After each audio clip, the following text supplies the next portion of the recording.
দিনহাটা পুরসভার বিভিন্ন ওয়ার্ডের নোংরা আবর্জনা আমবাড়িতে থাকা ডাম্পিং গ্রাউন্ডে ফেলানো বন্ধ করে দিয়েছে গ্রামের বাসিন্দারা।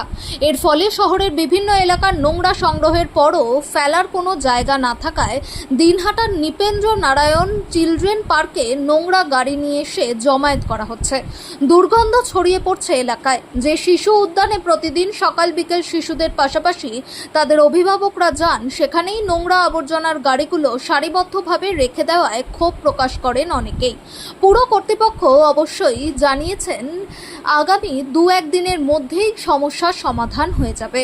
জানা গিয়েছে আমবাড়ি এলাকায় পরিত্যক্ত সার কারখানা বর্তমানে পুরসভার ডাম্পিং গ্রাউন্ড। এছাড়াও শহর সংলগ্ন বর্ণাচিনা এলাকায় পুরসভার ডাম্পিং গ্রাউন্ড রয়েছে, সেখানেও এলাকার বাসিন্দারা নোংরা ফেলানোর বিষয়টি নিয়ে বিরোধিতা করছে।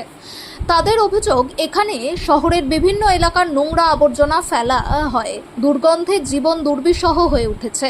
এলাকার অনেকেই পেটের রোগে ভুগছেন। বারবার পুর কর্তৃপক্ষকে জানিয়েও কোনো সুরাহা হয়নি, তাই আমরা আবর্জনা ফেলা বন্ধ করে দিয়েছি। এদিকে বিষয়টি নিয়ে পুরসভার চেয়ারপারসন অপর্ণা দে নন্দী বলেন, আমবাড়িতে যে ডাম্পিং গ্রাউন্ড রয়েছে সেখানে অনেক নোংরা আবর্জনা জমে যাওয়ায় কিছুটা সমস্যা হচ্ছে। আশা করছে 2-1 দিনের মধ্যেই মিটে যাবে। এছাড়াও বর্ণাচিনা এলাকায় যারা ডাম্পিং গ্রাউন্ডে নোংরা ফেলতে বাধা দিয়েছে তাদের সাথেও আমরা কথা বলছি। আমাদের এই পেছনটা রাখা হয়েছিল, তাতে গন্ধ বেরিয়ে গেছিল, সেই জন্য আমরা সব নোংরাগুলো গাড়িতে হলের মাঠে রেখেছিলাম।